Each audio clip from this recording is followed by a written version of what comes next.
नमस्कार.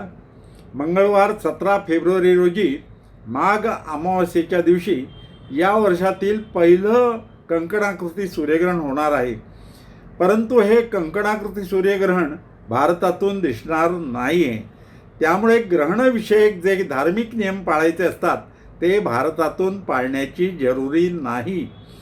हे कंकणाकृती सूर्यग्रहण आफ्रिका खंडाचा दक्षिण प्रदेश, दक्षिण अमेरिकेचा दक्षिण भाग, अंटार्क्टिका, अटलांटिक, प्रशांत आणि हिंदी महासागर येथून दिसणार आहे.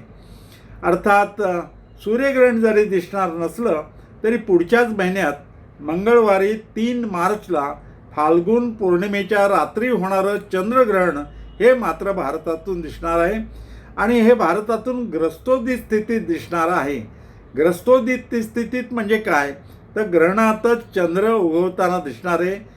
तेव्हा कंकणाकृती सूर्यग्रहण 3 मार्च पाहायला विसरू नका. धन्यवाद.